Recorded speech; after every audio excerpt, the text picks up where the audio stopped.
नमस्कार, himachalavhi.com का radio bulletin सुन रहे हैं आप। मैं हूं आपके साथ नेहा गुप्ता। इस बुलेटिन में हम बात करेंगे प्रदेश भर की तमाम बड़ी खबरों के बारे में, लेकिन शुरुआत करेंगे मुख्य सुर्खियों के साथ। नेता प्रतिपक्ष मुकेश अग्निहोत्री बोले, जयराम पूर्व सीएम वीरभद्र की फोटो देखकर डर गए, साक्षात होते तो भाग ही जाते। जयराम ठाकुर बोले, कोरोना में बद्दी ने दुनिया भर में भेजी दवाएं, केवल दवाएं ही न दें, लोगों को सही सलाह भी दें फार्मासिस्ट। भारी बारिश के बीच हुआ राष्ट्रीय विधिक सेवा महाशिविर, खराब मौसम के चलते नहीं पहुंचे किरण रिजिजू और सीजीआई। सैनिकों के साथ भेदभाव कर रही सरकार, टीएस ठाकुर बोले, 1 रैंक 1 पेंशन पूरी तरह नहीं हुई लागू, अग्निपथ को बताया लंगड़ी योजना। आंगनबाड़ी हेल्पर ने खुद को लगाई आग, शरीर का 80% भाग जला, टांडा मेडिकल कॉलेज किया रेफर। हिमाचल में भारी बारिश से सड़कें अवरुद्ध, यात्री फंसे, कार पर गिरा पेड़। अब समाचार विस्तार से। बड़े खुश लग रहे हो जी। हाँ जी, 2017 में जयराम सरकार आई थी। मुख्यमंत्री ने अपने मंत्रिमंडल में पहला फैसला लिया था हमारे हक में। अब तो बुढ़ापे की पेंशन लगाने की उम्र घटाकर 60 साल कर दी है। भाई, मेरे जैसे सैकड़ों लोगों को इसका फायदा मिलना, खुश क्यों नहीं होना। वर्ष 2017 में सामाजिक सुरक्षा पेंशन पर खर्च होते थे 400 करोड़ रुपए वार्षिक। अब जयराम सरकार खर्च कर रही है 1300 करोड़ रुपए वार्षिक। ये है मेरे प्यारे बदलते हिमाचल की तस्वीर। सूचना एवं जनसंपर्क विभाग हिमाचल प्रदेश द्वारा जनहित में जारी।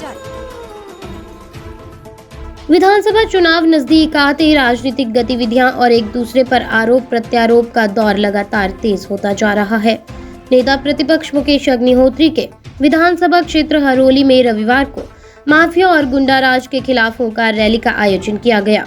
इसी दौरान मुकेश अग्निहोत्री ने सीएम जयराम के बयान पर पलटवार करते हुए कहा कि बीजेपी के नेताओं को वीरभद्र सिंह की फोटो से ही डर लग रहा है और साक्षात होते तो ये भाग ही जाते। उन्होंने कहा कि बीजेपी सरकार ने महिलाओं की उपेक्षा की है और कांग्रेस इसकी भरपाई ब्याज सहित करेगी। मुकेश ने कहा कि कांग्रेस ने महिलाओं को 1500 रुपए प्रति माह देने का ऐलान किया है, तो बीजेपी पूछ रही है कहां से देंगे। मुकेश ने चुटकी लेते हुए कहा कि आप जाओ, कांग्रेस देकर बताएगी। सीएम जयराम ठाकुर ने विश्व फार्मासिस्ट दिवस पर सोलन के कसौली से राज्य फार्मेसी परिषद के सदस्यों को वर्चुअली संबोधित किया। उन्होंने कहा कि कोरोना में फार्मासिस्टों ने महत्वपूर्ण भूमिका निभाई और भविष्य में भी पूरी सावधानी से मरीजों की सेवा करनी होगी। फार्मासिस्ट का उद्देश्य मरीजों को दवा देने के साथ उन्हें जागरूक करना भी है। सीएम ने कहा कि केंद्र ने हिमाचल में बल्क ड्रग पार्क को मंजूरी दी है। अब कच्चे माल के लिए चीन पर निर्भरता खत्म हो जाएगी। साथ में हिमाचल में दवाओं को निर्माण सस्ता होने से कीमतों में भी कमी आएगी। सीएम ने कहा कि हिमाचल में बद्दी क्षेत्र एशिया का सबसे बड़ा फार्मा बनकर उभरा है। कोरोना में बद्दी से बनी दवाएं विश्व भर में भेजी गई। उन्होंने कहा कि नालागढ़ में 349 करोड़ से मेडिकल डिवाइस पार्क बनाया जा रहा है। इसके लिए करोड़ों रुपए के एमओयू पर हस्ताक्षर भी किए गए हैं। हिमाचल प्रदेश की पर्यटन नगरी धर्मशाला में आज भारी बारिश के बावजूद राष्ट्रीय विधिक सेवा प्राधिकरण नई दिल्ली का राष्ट्रीय विधिक सेवा महाशिविर का भव्य आयोजन किया गया। पुलिस मैदान धर्मशाला में विधिक सेवा महाशिविर में सर्वोच्च न्यायालय के मुख्य न्यायाधीश उदय उमेश ललित सहित केंद्रीय विधि एवं न्याय मंत्री किरण रिजिजू के पहुंचने का शेड्यूल था, लेकिन हिमाचल में मौसम खराब होने के कारण वो शामिल नहीं हो पाए। इस महाशिविर में हिमाचल प्रदेश के हाई कोर्ट के मुख्य न्यायाधीश अमजद सैयद ने बतौर मुख्य अतिथि शिरकत की। इसमें राष्ट्रीय विधिक सेवा प्राधिकरण नई दिल्ली और हिमाचल प्रदेश राज्य विधिक सेवा प्राधिकरण के पदाधिकारी भी शामिल रहे। शेष समाचार ब्रेक के बाद। अरे शावनू, हाँ जी, तेरे को पता है हिमाचल सरकार ने बिजली उपभोक्ताओं को बहुत बड़ी सौगात दी है। वो क्या जी? 1 जुलाई 2022 के बाद प्रदेश के बिजली उपभोक्ताओं को 125 यूनिट तक बिजली इस्तेमाल करने पर कोई भी बिल नहीं चुकाना पड़ेगा। तब भी मैं सोचूं जब मेरा बिल 0 ही क्यों आ रहा है। यही नहीं शावनू, अब तो किसानों को 30 पैसे प्रति यूनिट की दर से बिजली दे रही है जयराम सरकार।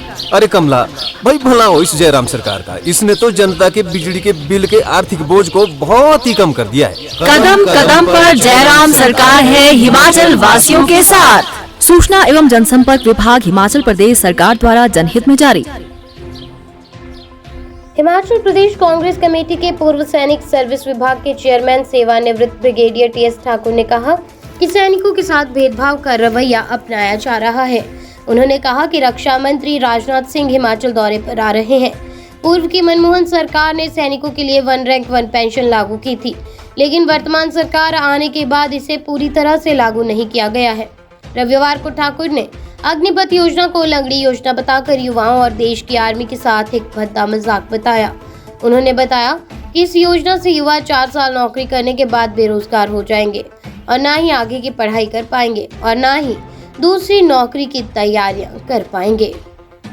हिमाचल के कांगड़ा में देहरा की पंचायत कनोल में महिला ने कमरा बंद करके खुद को आग लगा ली।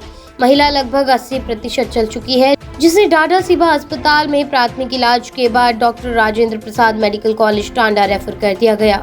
महिला की उम्र 48 वर्ष है और वो आंगनबाड़ी हेल्पर के रूप में काम कर रही है।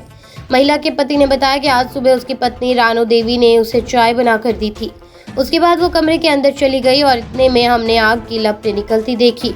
बड़ी मुश्किल से कमरा खोलकर आग को बुझाया गया। 108 एम्बुलेंस की सहायता से सिविल अस्पताल डाडा सिबा उन्हें पहुंचाया गया। सिविल अस्पताल में डॉक्टरों ने उसे प्राथमिक उपचार देकर टांडा मेडिकल कॉलेज रेफर कर दिया।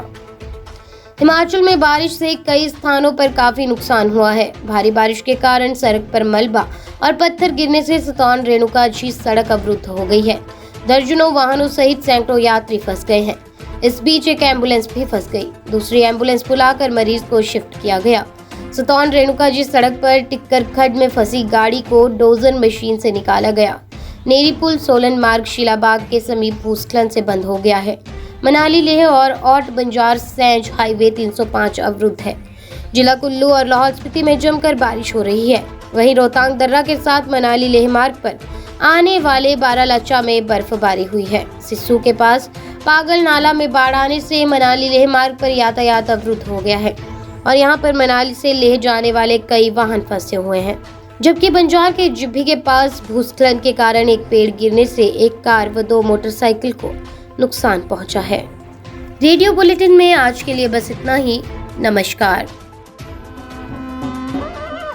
अरे सरला भाई, दूध जलेबी का आनंद ले रही है, क्या बात है। अरे माठूराम एल, तू भी खा ले दूध जलेबी। दो महाराज। तेरे को पता है हिमाचल सरकार ने HRTC की राज्य के अंदर चलने वाली साधारण बसों में महिलाओं का किराया आधा कर दिया है। अच्छा जी।